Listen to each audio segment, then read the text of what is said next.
है ना। Now atomic models, अब पढ़ना है हम लोग को atomic models, structure of atom का।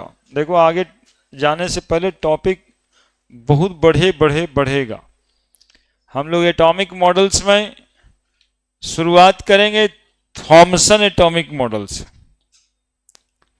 उसके बाद रदरफोर्ड एटॉमिक मॉडल का डेवलपमेंट होगा। इस बीच में रेडियो एक्टिविटी का फेनोमेनन आएगा, अल्फा बीटा गामा रेज जानना होगा। रदरफोर्ड साहब के बाद इलेक्ट्रोमैग्नेटिक वेव थ्योरी का डेवलपमेंट होगा, फिर प्लैंक क्वांटम थ्योरी का डेवलपमेंट होगा। प्लैंक क्वांटम थ्योरी के बाद फोटो इलेक्ट्रिक इफेक्ट होगा, फोटो इलेक्ट्रिक इफेक्ट के बाद ब्लैक बॉडी रेडिएशंस भी आएगा, फिर स्पेक्ट्रोस्कोपी आ जाए, and then after Bohr theory आएगा। बोर थ्योरी में पढ़ने के बाद डी ब्रॉगली साहब का इक्वेशन आ जाएगा, फिर हाइजेनबर्ग साहब आएंगे, फिर स्क्रोडिंगर वेव इक्वेशन आएगा जो क्वांटम नंबर में ले जाएगा, और क्वांटम नंबर के बाद इलेक्ट्रॉनिक कन्फिग्रेशन आएगा। देख रहे हैं कितना टॉपिक है, तो पूरा पेशेंस बनाइए। मतलब एक एक टॉपिक यदि एक एक दिन में ही बताया जाए तो नंबर से दिख रहे हैं कितना ज़्यादा है, और ये सब में न्यूमेरिकल भी है ना।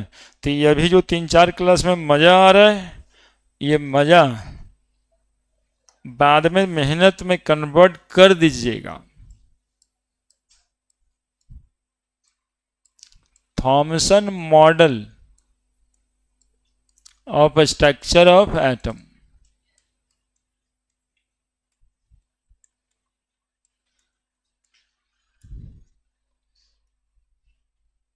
थॉमसन मॉडल ये सब जानते हैं आप लोग। इसी मॉडल को प्लम पर्डिंग मॉडल भी कहा जाता है। Plum pudding watermelon model.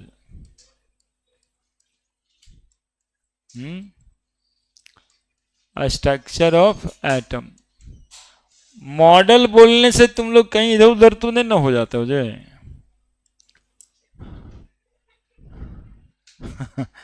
नहीं, मॉडल मॉडल बोलने से उधर दिमाग नहीं ना जाता है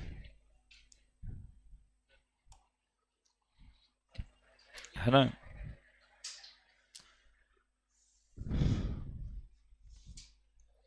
वहां पे ये मॉडल का मतलब वो नहीं है जो आप लोग वैसे समझ रहे हैं। मॉडल का एक और मतलब है, आप लोग जानते हैं उस चीज को। जैसे स्कूल में आप 3rd-4th क्लास में थे तो कहा गया था कि एक मॉडल बना के लाना है जिसमें गांव दिखाना है ना। गांव का मॉडल नहीं, स्कूल का मॉडल, विलेज का मॉडल, या फिर इलेक्ट्रिसिटी पावर प्लांट का मॉडल, है ना, जिसमें आप बनाए थे। नहीं, एक डैम बना दिए थे, पानी गिर रहा था, फिर एक टरबाइन बना दिए थे, टरबाइन पे पानी गिरता था, टरबाइन मूव करता था। उस मॉडल की बात कर रहा है ना जी। या फिर आप और उसके नीचे वाले क्लास में गांव का मॉडल भी बना के लेके गए थे, जिसमें एक थर्मोकोल पे झोपड़ी बना दिए थे 10-5 ठो, और 2-4-10 को तार का पेड़ लगा दिए थे, एक मेड़ दिखा दिए थे जिससे पानी गुजर रहा था। बोला देखिए ये वाला आदर्श गांव है ना। वो मॉडल की बात कर रहे हैं। थॉमसन साहब भी मॉडल पेश किए कि एटम होता कैसा होगा, तो इन्होंने भी उसी तरह से सोच कर करके बनाया कि एटम ऐसे रहता होगा। That is called model. फिर रदरफोर्ड साहब ने सोचा, सबसे पहली बार ये बेसिक बात सोचे, बात गलत हो गया बाद में, लेकिन 1-2 बात सही है इनका, इसलिए आज तक पढ़ना है ना। इन्होंने सबसे पहला सही बात सोचा कि एटम स्फेरिकल होगा। बोले एटम जो है ना गोल वाला तरबूज की तरह होगा, है ना। एटम कैसा लगेगा, तरबूज के जैसा लगेगा। Atom is spherical, mass of atom consist from proton. इन्होंने कहा एटम का मास प्रोटॉन से बना हुआ होगा। Electrons are embedded in the mass of proton as seed of watermelon embedded in the mass of watermelon. देखे है ना तरबूज में, तरबूज का सीड्स, काला काला सीड्स उसके लाल लाल मास में कैसे घुसा रहता है। ये भाई साहब एग्जैक्टली वही दिखाना चाह रहे थे कि एटम वैसा ही होता है, एक तरबूज जैसा एटम होता है और इलेक्ट्रॉन उसके मास में घुसा रहता है। कैसे? तो जैसे इलेक्ट्रॉन, जैसे सीड, तरबूज का सीड घुसा रहता है उसके मास में, इसीलिए नाम पड़ा था। घुसा रहता है जो वर्ड बोल रहे हैं, that is called pudding. Plum is a type of fruit in which watermelon came, है ना। प्लम जो है ना एक टाइप का फ्रूट है जिसमें वाटरमेलन आता है। नहीं, उसी तरह का देखा होगा, खीरा, कद्दू, सबका सीड उसके मास में घुसा रहता है। चलिए, वाटरमेलन पीला होता है ये, जनरली लाल ही टाइप का, ग्रीन टाइप का कुछ होता है, ग्रीन बना देते हैं। स्फेरिकल, लाल लाल मास होगा इसमें।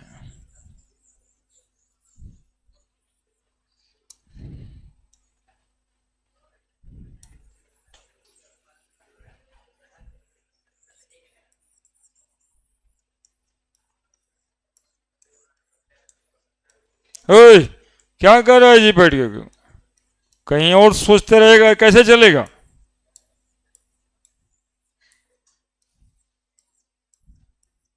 क्या सोचता है? देखिए, हम तरबूज बना रहे हैं आपके सोचने के लिए, आप हैं कि अलग सोच रहे हैं। अरे गधवा, तरबूज को अमरूद समझ रहा तुम?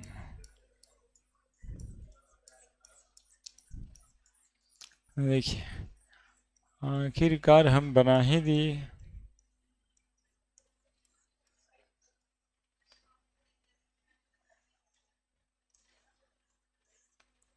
नहीं बन गया? काला काला दिख रहा है कुछ कुछ ऐसे। ये जो काला काला सीड्स इसमें घुसेगा वो इलेक्ट्रॉन है, ऐसे। Seeds are embedded in the mass of watermelon.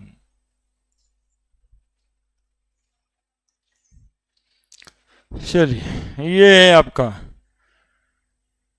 Thompson model of structure of atom. और इसमें कहाँ कुछ है ना, थोड़ा थोड़ा कहीं कहीं पीला भी हो जाता है तरबूज, कहीं ग्रीन रहता है, कहीं लाल भी थोड़ा दिखता है। पूरा तरबूज ही बना दिए, है ना। पहला बात इनका जो आज तक सही है कि atoms are spherical in shape.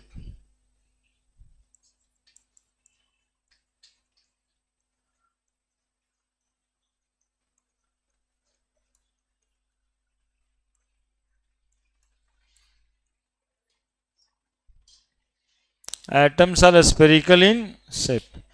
जानते हो इससे क्या फायदा होगा? इससे न्यूमेरिकल में आज तक फायदा ये होता है कि that is volume of atom. Volume of atom निकालना होता है तो हम लोग जानते हैं क्या, किस चीज का वॉल्यूम का फॉर्मूला लगाते हैं? वॉल्यूम ऑफ स्फेयर, है ना। That is equal to 4/3 pi r cube. जहाँ पे ये भाई साहब एक और अच्छा काम जो आज तक पता बनाना रहता है, रेडियस ऑफ एटम 10⁻⁻10 मीटर के रेंज में, है ना। Radius of atom is 10⁻10 metre. तो वॉल्यूम अभी भी नीक फॉर्मूला से निकलता है, रेडियस इन्हीं का बताया हुआ काम आ रहा है, इसलिए ये थॉमसन साहब को हम लोग अच्छे से जानते हैं। चलिए आगे बढ़ते हैं, बनाइए जल्द, जितना लिखना है लिखिए, बाकी लिख देंगे। तो ये अपने लिए बनाए हैं कि वाफी के लिए बनाए हैं? क्या दिखाएगा कल बाल बच्चे को कि पढ़े थे कि ना पढ़े थे?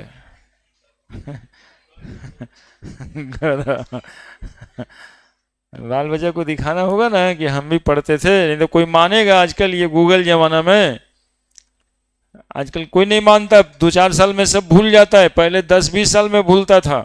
आज देखो गांव में घूम घूम के ज्यादातर परेशानी ये है कि हर बच्चा अपने बाबूजी को पूछता है कि आप मेरे लिए किए क्या थे,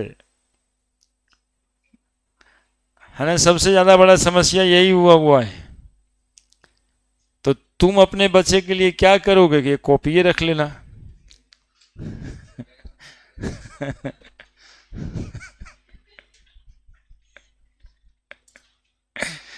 है ना? उस सवाल का क्या जवाब दोगे? 10 साल में सब तो भूल ही जाता है फिर,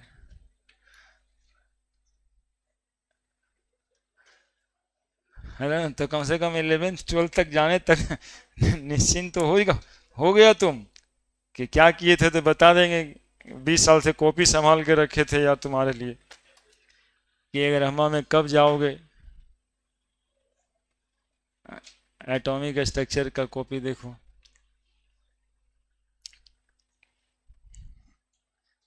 आगे बढ़ते हैं, और बाकी जो ही बात लिखे थे वो सब गलत, गड़बड़ गड़बड़ बात था, है ना? मतलब कि पॉजिटिव चार्ज का मास है, नेगेटिव चार्ज उसमें एम्बेडेड है या पडेड है। पडेड मतलब बिछा हुआ होता है, एम्बेडेड मतलब घुसा हुआ होता है। तो कैसे तरबूज बिछा भी रहता है पूरे मास में, देखते हैं।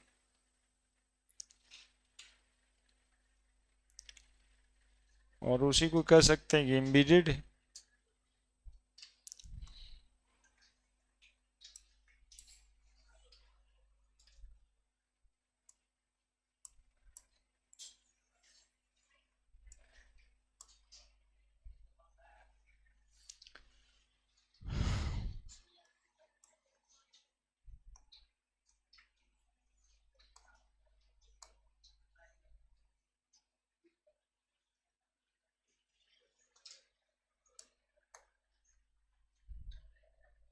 स्फेयर या spherical mass of atom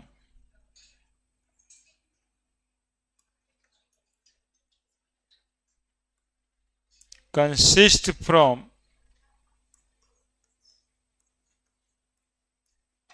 proton and electrons are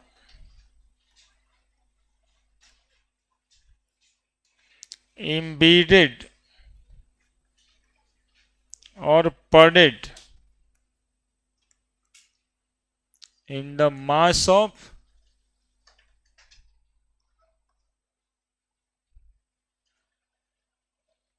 a sphere।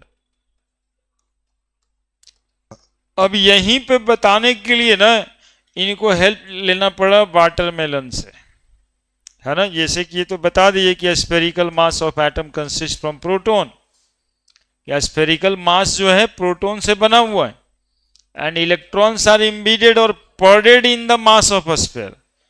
Electron इसमें पर्डेड है या फिर एम्बेडेड है, ठीक है, स्फेयर में, ठीक है।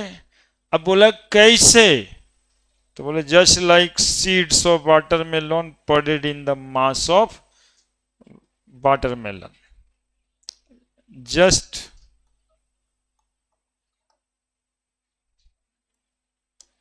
as seeds of watermelon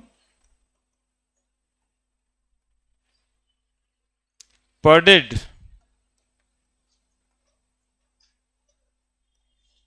in their mass।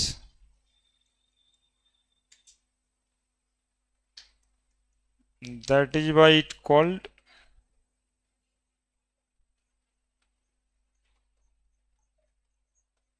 Pulling-Podding model also. बाद में जैसे इलेक्ट्रोस्टैटिक फोर्स ऑफ अट्रैक्शन की डिस्कवरी हुई तो ये मॉडल फेल कर गया कि नहीं भाई, यदि प्रोटॉन और इलेक्ट्रॉन में अट्रैक्शन होता है तो इस तरह से इलेक्ट्रॉन पॉडेड कैसे हो सकता है प्रोटॉन के मास में, है ना। तो ये थ्योरी फेल हो गया, दैट इज ए ड्रॉबैक, तो होना ही था।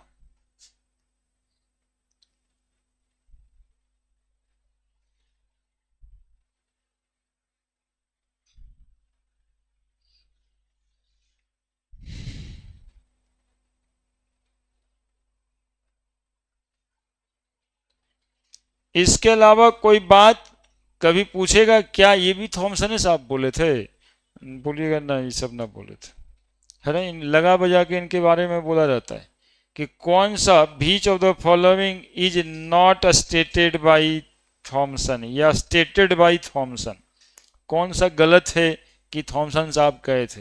अब एटम के बारे में बहुत बात हुआ है, कुछ रदरफोर्ड साहब भी कहे थे, तो उनका एक आध बात जोड़ देगा, कहेगा थॉमसन साहब कहे थे क्या, आप कहिएगा नहीं ये सब नहीं कहे, ये इतना ही कहे, है ना। चूंकि थॉमसन साहब क्या किए ये सब उनके नाम से जाना जाता है ना बात, रदरफोर्ड साहब क्या किए। अब रदरफोर्ड मॉडल स्टार्ट करेंगे, लेकिन रदरफोर्ड मॉडल स्टार्ट होने से पहले एक और फेनोमेनन की डिस्कवरी हो गई थी। That phenomenon is called radio activity, है ना। तो रदरफोर्ड मॉडल के अंदर हमें रेडियो एक्टिविटी भी डिस्कस करना होता है ना। हालांकि वो एक अलग चैप्टर ही है फिजिक्स में, हमें थोड़ा सा इंट्रो कर देना है। पहले था, आज से 8-10 साल पहले एक दो पेज एनसीईआरटी में था, अभी लाल रंग से रंगा हुआ लिखा हुआ है। नहीं, एनसीईआरटी में देखते हो ना कहीं कोना कोना में लाल रंग से रंगा हुआ चीज लिखा रहता है, नहीं देखा क्या।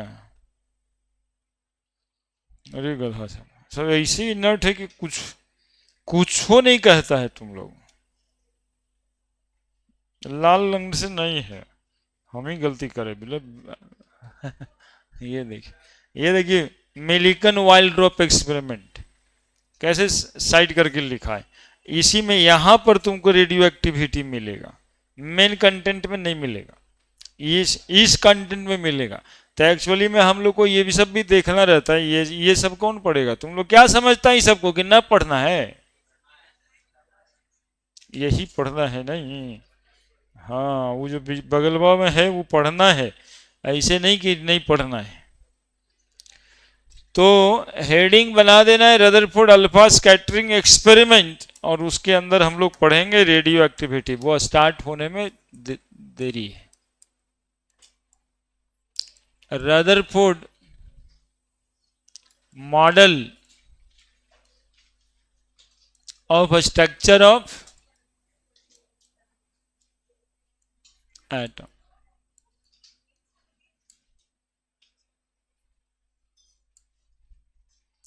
लेकिन रदरफोर्ड मॉडल पढ़ने से पहले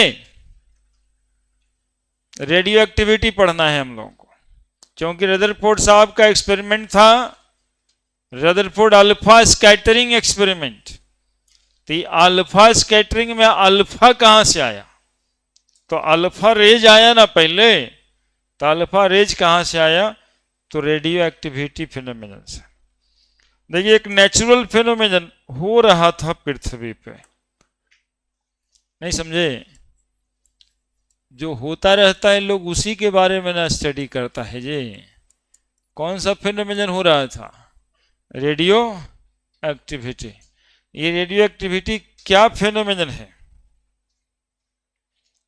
रेडियो एक्टिविटी क्या फिनोमिनन है, ना जानता है। Emission of alpha beta gamma rays from सब substance naturally known as radioactivity, and the substance which radiate these known as radioactive substance. यही यूरेनियम कहते हैं उसे सबस्टांस को, प्लूटोनियम कहते हैं वैसे सबस्टांस को, नेपच्यूनियम कहते हैं वैसे सबस्टांस को। सुना है नाम, यूरेनियम, नेपच्यूनियम, प्लूटोनियम, है ना। अभी टीवी पर क्या हल्ला चल रहा है कि वो जो इराक था वो 40 किलो यूरेनियम रखा हुआ है, उससे बनाएगा एटम बम। धरती के 200 फीट नीचे जाके काम कर रहा था। इजराइल वाला उसको धमका रहा था, भाई तू न बना, थोड़ा बम बनाने हम देंगे नहीं। वो कह रहा था नहीं, हमारे शक्ति के लिए जरूरी है। 200 फुट नीचे बना रहा था। अमेरिका वाला देख रहा था, बोला तो वो बम बना लेगा, परमाणु बम, वो बनाने देंगे नहीं। तो वो वहाँ से मिसाइल चला के 60 फुट नीचे जमीन के नीचे धंसा करके खत्म किया, है ना। तो वो यही फिनोमेनन है, रेडियो एक्टिविटी। यूरेनियम से निकलता अल्फा बीटा गामा रे, जिसको साइलेंट किलर कहा जाता है। वो आपके बॉडी में पेनिट्रेट हो जाता है और आपको पता भी नहीं चलता, मतलब दर्द वर्द नहीं करता। जैसे जापान और नागासाकी में बहुत साल पहले ये एटम बम का हमला हुआ था, और बोलते हैं कि वो उसी को सिर्फ हार्म नहीं करता, बाल बच्चा भी उससे प्रभावित हो जाता है। अभी तक पैदा होने वाला बच्चा लंगड़ा लूल्हा पैदा ही ले लेता है। तो ये उतना खराब रेडिएशंस होते हैं, रेडियो एक्टिव रेडिएशन जिसको कहते हैं। इसको डिस्कवर कौन किए थे और कैसे पता चला था ये कि ऐसा भी है, नेचुरल सबस्टांस कुछ है धरती में, है ना, और वो विनाशकारी हो सकता है। तो देखिए हम आपको बताते हैं पूरा का पूरा एक्सपेरिमेंट कैसे किए। डिस्कवर्ड बाय, हाँ कोई कोई बता रहा है हमको, हेनरी, अरे हेनरी बोलने से नहीं होगा। अब स्पेलिंग भाई साहब का पता नहीं, हेनरी बोलने से नहीं होगा, हेनरी टाइटल है। जैसे जब किसी के नाम के आगे बिहार में श्री लगाने का टाइटल है, तो खाली श्री बोलने से पता चल जाएगा। और मुख्यमंत्री कौन है तो श्री, उसके बाद चुप, सब तो यहाँ श्री है। नहीं तो हेनरी वैसे ही है, हेनरी बोलने से नहीं चलेगा। बैक्यूरेल, रेडियो एक्टिव रेज का पहला नाम, पुराना नाम Becquerel rays. Radio active rays का पुराना नाम बैक्यूरेल रेज। क्यू के बाद यू के बाद ई छूटा हुआ होगा, R L, E R A L, spelling गलत ज़्यादा लिखा गया है। यू ई,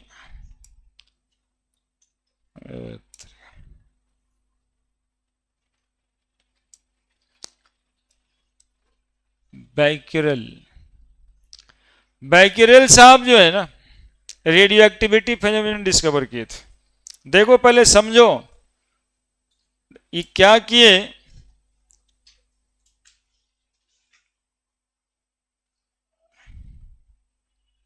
लकड़ी का बक्सा देखा है तुम लोग, लकड़ी का बक्सा, मोटा लकड़ी का बक्सा पहले घर में होता था, दादाजी के पास होता था। ये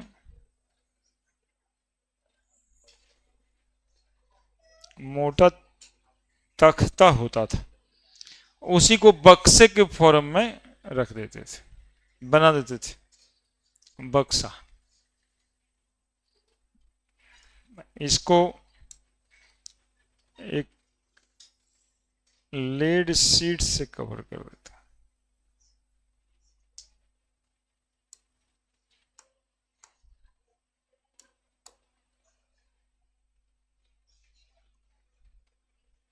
ढक्कन लगा दिए हैं। इसके अंदर एक सबस्टांस रखें, यूरेनियम का कंपाउंड रखा हुआ। किसका कंपाउंड?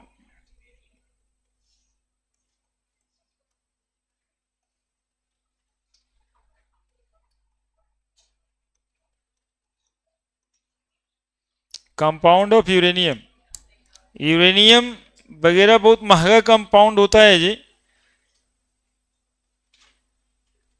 ये लोहा जैसा एलिमेंट नहीं है कि 5 किलो खरीद के ले आइएगा, है ना। इस पे सरकार की बहुत कड़ी नज़र रहती है, इसके आसपास भी जाने का गलती नहीं करता है लोग, नहीं तो ये बिना कहे भगवान के पास बुला ही लेता ज़्यादा एक्सपोजर होने पर। कंपाउंड ऑफ यूरेनियम है, इसके साथ एक्सपेरिमेंट कर रहे वाले लोग कैसे होंगे, तो सब रिमोट से चलता है ये कंपाउंड, और एक करीब करीब आप समझो 2 फीट, समझ तो फीट तो समझते ही हो, मतलब 2 फीट मतलब इतना हो जाएगा, इतना मोटा स्टील का तख्ता, है ना, स्टील का तख्ता, चदरा मोटा, मतलब लोहा का, उसके बक्सा में ये सब रखा रहता है ताकि इसके रेडिएशन जो है वो बाहर नहीं निकले।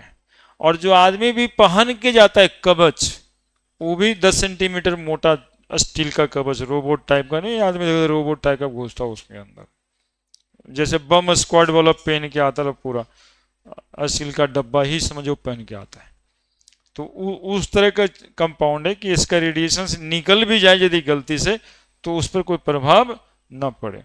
बैक्यूरेल साहब इसके पीछे थे, कंपाउंड ऑफ यूरेनियम को ब्लैक पेपर से रैप के रखे थे, ब्लैक तो दिखेगा नहीं इसमें, ब्लैक पेपर से रैप कर करके रखे थे ऐसे, मतलब ढक के कवर्ड करके रखना है।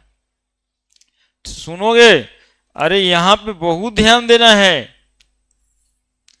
एक ऊपर में लगा दिए फोटोग्राफिक फिल्म, क्या लगा दिए, फोटोग्राफिक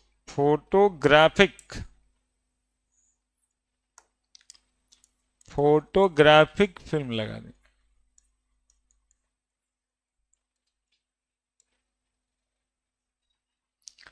फोटोग्राफिक फिल्म लगा दी, ये लेड कवर लगाए हैं, लेड सीट बोलते हैं, मोटा सीट होगा as cover, wooden box, wooden box इसलिए कि ये रेडिएशन को इसमें पार नहीं करता है, रिफ्लेक्शन भी बहुत कम करता है। और यहां पे compound of uranium potassium uranyl sulphate है, रैप्ड विथ ब्लैक पेपर। अब ब्लैक पेपर क्यों, ये भी बताएंगे। इतना सब करके बैक्यूरेल साहब कमरा बंद करके भाग गए कि अब नहीं कुछ होगा यहाँ पे, है ना। किसी को जाने आने से भी कंप्लीटली मना कर दिया, बोला कोई इसके अंदर जाना नहीं है, कोई खिड़की दरवाजा खोलेगा नहीं, पूरा सील्ड करके रख दिया, कोई खिड़की दरवाजा नहीं खुला हुआ। इस रूम में इवन एक माइन्यूट कोई पोर भी नहीं है, कंप्लीट लॉक्ड। फोटोग्राफिक फिल्म देखा है, फोटोग्राफिक फिल्म होता है एक्चुअली में एक्सरे वाला सीट, सब देखा होगा, है ना। घर में एक्सरे किसी ना किसी का हो ही रहता है, अपने या नहीं तो बगल वाला के, नहीं तो उसका कुछ ऐसा करवा देना है कि एक्सरे सीट दिखाई दे। तो इसमें दिखाई ये देता होगा, फोटो जब हड्डी का खींचा के आता है तो पूरा एक वो भूत जैसा है, नहीं उसे एकदम से दाग जैसा, मतलब कि पूरा ब्लैक रहेगा और एक दाग जैसा, नहीं भूत जैसे बनाता है लोग। एक्चुअली में फोटोग्राफिक फिल्म, ये बैक्यूरेल साहब भी तो पूरा ब्लैक ही लगाए थे,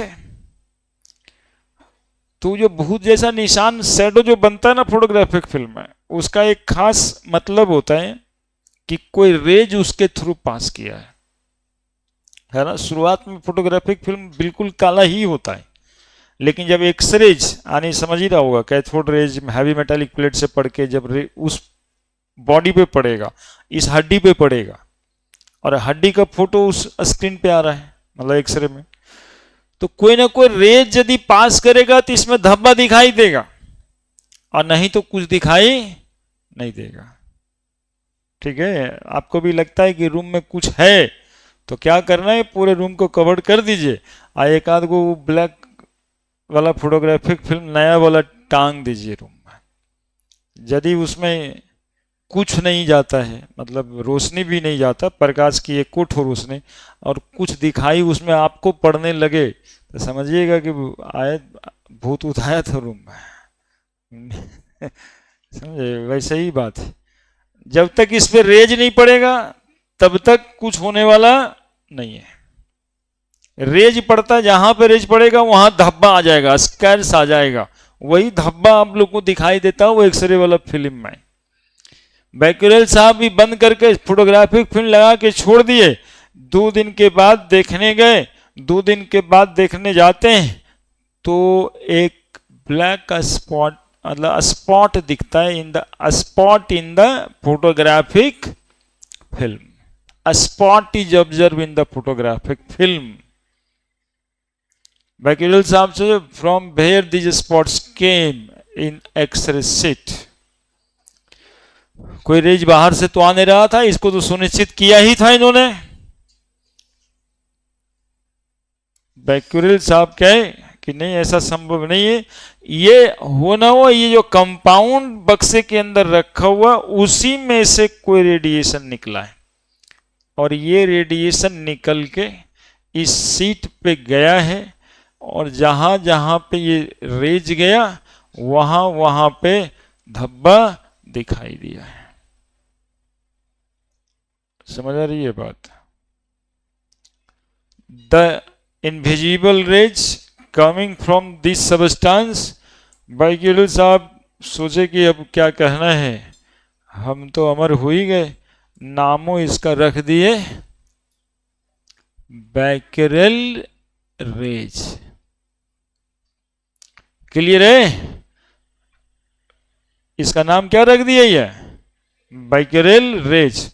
वो तो भाई साहब क्या ही बोलोगे, आज के जमाने में या पहले जमाने में बात सब बराबर ही है। लोटा लेके भाई साहब जा रहे होंगे, इनको रदरफोर्ड साहब मिल गए। बैक्यूरेल साहब, बैक्यूरेल साहब तो बताए कि हम तो एकदम अमर होने वाला काम कर दिए यार। बोले क्या कर दिए? बोले कि एक ऐसा चीज बताने वाले हैं कि सब आदमी सोच के आश्चर्यचकित हो जाएगा कि कोई सबस्टांस होता है पृथ्वी पर जो नेचुरली रेज इमिट करता है, ये बताने वाले। तो रदरफोर्ड साहब चिड़िया गए होंगे, बार ये बैक्यूरेल तो तेज निकल गया, ये तो नहीं होता है ना, 10-20 दिन चिड़िया के रहे होंगे। उसके बाद बैक्यूरेल साहब से पूछे, मतलब अगर बैक्यूरेल साहब से पूछ रहे हैं रदरफोर्ड साहब, अच्छा तुम ये बताओ कि जो तुम अपने नाम पे नाम रख लिया, उस रेज का प्रॉपर्टीज क्या है, कैसा है वो रेज? तब बैक्यूरेल साहब, भाई तो हम नहीं कह सकते। रदरफोर्ड साहब को लगा अब काम की जरूरत यहाँ पे है, तब इसमें एंट्री लिए हैं रदरफोर्ड साहब, और वो नाम बताए हैं अल्फा बीटा और गामा रेज। इसी बैक्यूरेल रेज को कहते हैं अल्फा बीटा और गामा रेज, 3 तरह से क्लासिफाई हुआ ये बात, लेकिन alpha beta gamma raise Becquerel साहब नहीं बता पाए थे, है ना। बोले भैया हमसे इतना ही हुआ, अब आगे तू देख ले। तो रेडियो एक्टिविटी किसको कहते हैं, अब ये बात करनी होगी। चलिए बनाइए फोटो, फोटो बनाइए। ये एक बार और भी बनाना पड़ेगा, जैसे फोटो बनाने में कोई ये नहीं, एटॉमिक स्तर में बहुत फोटो बनाना है। कॉपी में जितना ज्यादा फोटो उतना ज्यादा इंफॉर्मेशन।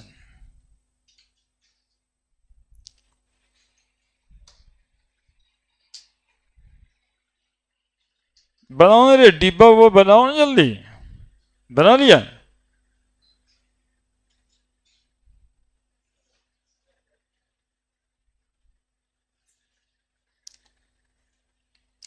एक्चुअली मैं इसको हम थोड़ा गोल बनाने की कोशिश की, ऐसे ऐसे बना रिज।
बनाए फोटो, लिखें।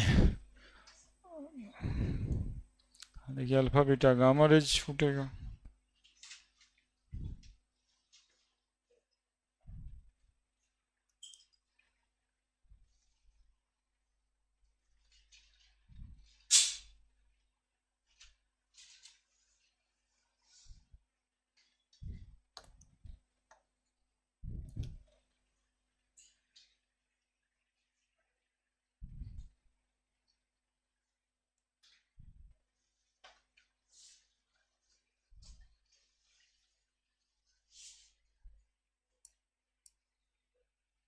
Phenomenon of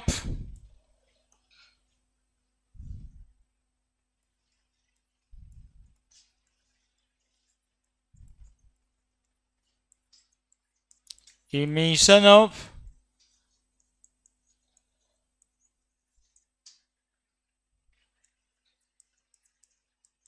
active radiation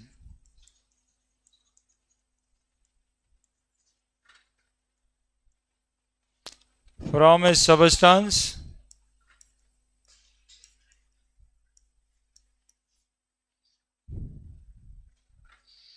phenomenon of emission of active radiation from a substance known as radioactivity. The substance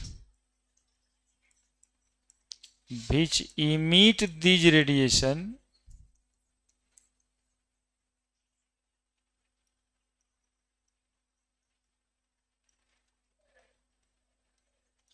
known as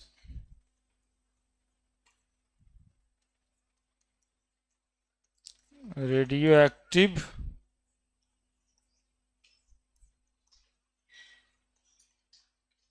substance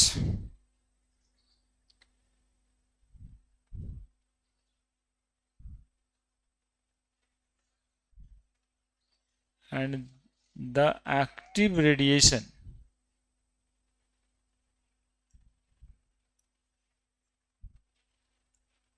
and the rays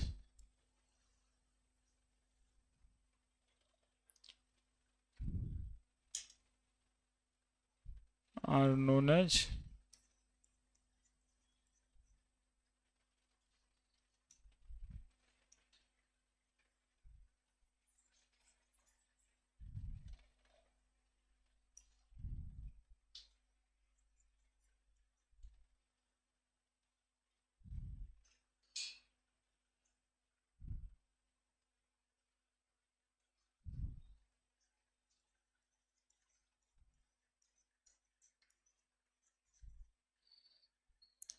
becquerel rays।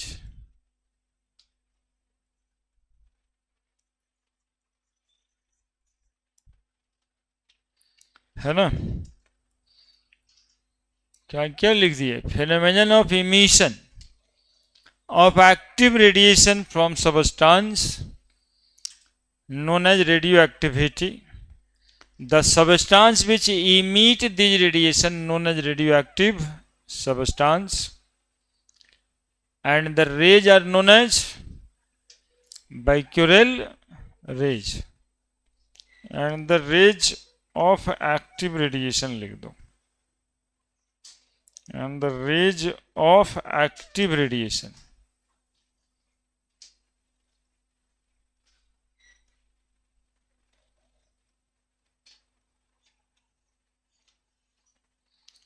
are known as becquerel rays।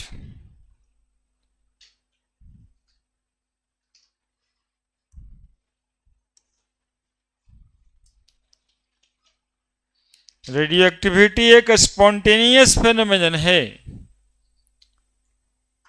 ना, radioactivity एक कैसा phenomenon है, spontaneous phenomenon है। Radioactivity is a spontaneous phenomenon.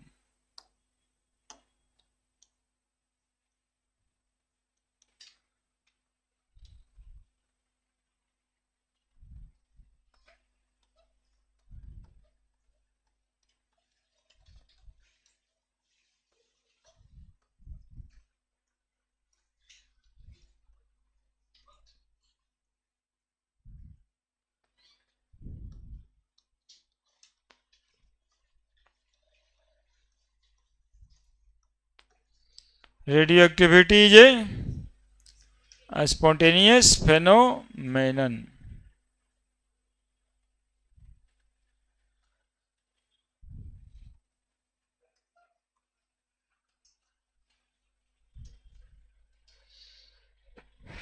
मतलब अपने से होने वाला फेनोमेनन। स्पॉन्टेनियस मतलब अपने से होने वाला phenomenon.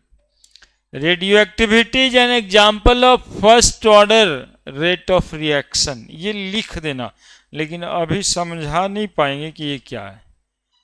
First order of reaction का एग्जाम्पल होता है radioactivity.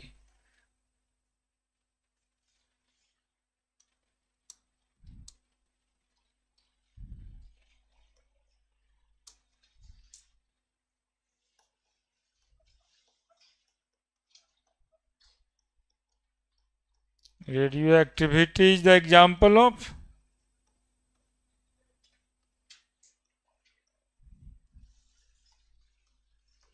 first order rate kinetics लिखाता है। ये केमिकल काइनेटिक्स एक चैप्टर आएगा, उसमें इस बात को देखना होता है कि फर्स्ट ऑर्डर क्या है।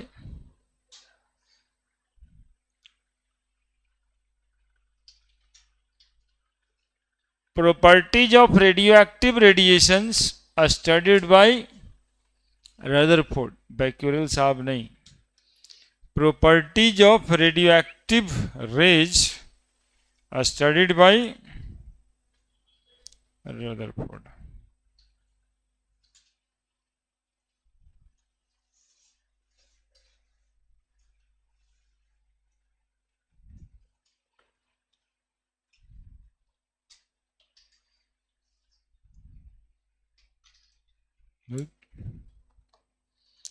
Properties of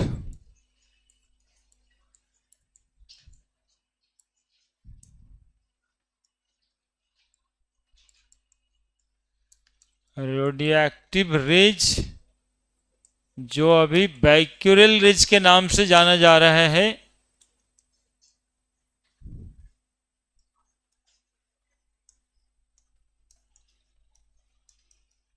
studied by Rutherford.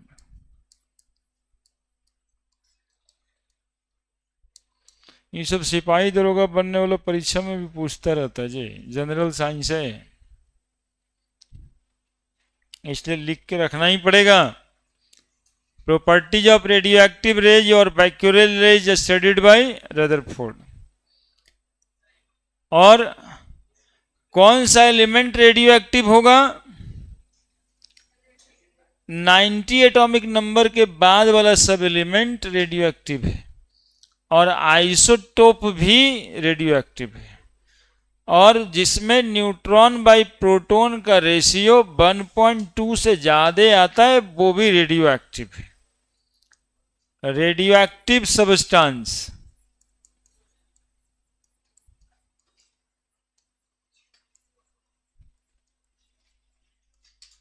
और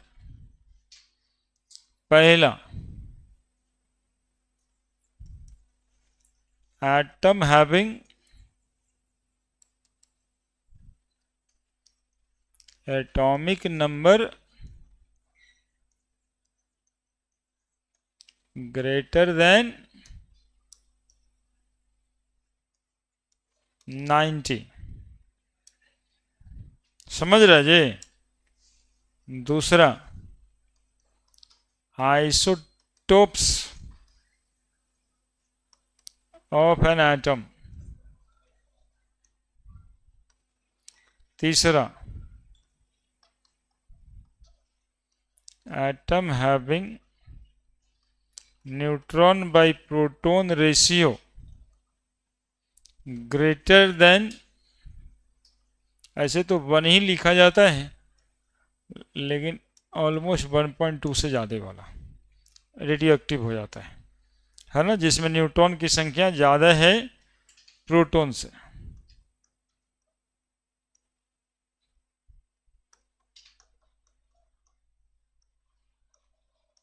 अब ये न्यूट्रॉन बाई प्रोटॉन रेशियो को लेके ना फिजिक्स में, मॉडर्न फिजिक्स में ग्राफ उराफ बनेगा, ये उधर चला जाएगा, है ना। वहां पे सब बात न्यूट्रॉन बाई प्रोटॉन रेशियो से करना होता है रेडियो एक्टिविटी का बात, कि जिस एटम का न्यूट्रॉन बाई प्रोटॉन रेशियो, जैसे ऑक्सीजन नहीं देखा, ऑक्सीजन छोड़ो, कार्बन ही तो देखा तुम लोग, कार्बन 14-6 एक आइसोटोप है और ये रेडियो एक्टिव होगा, है ना। इसमें न्यूट्रॉन बाई प्रोटॉन का रेशियो कितना, न्यूट्रॉन 8 प्रोटॉन 6, देखिए कितना आ रहा होगा, 1.6 हो गया तो 320, तो 6 18 3 रेडियो एक्टिव है ना। कार्बन 6-14 है ना। यही सबूत है किसी सबस्टांस के रेडियो एक्टिव होने के, कि उसमें न्यूट्रॉन बाई प्रोटॉन का रेशियो 1.2 से ज़्यादा हो। जितना ज़्यादा होते जाएगा 1.5 तक, 1.6 तक जाएगा, ज़्यादा जाएगा भी नहीं, लेकिन न्यूट्रॉन बाई प्रोटॉन का रेशियो जितना ज़्यादा होगा वो उतना ज़्यादा अनस्टेबल होगा, यानी कि वो रेडियो एक्टिव होगा। क्लियर है? और अगले दिन पढ़ेंगे इसी रेडियो एक्टिविटी से निकल के अल्फा बीटा गामा रेज कैसे हुआ, साथ में पढ़ेंगे half life period, T half, number of half life निकालना सीखेंगे।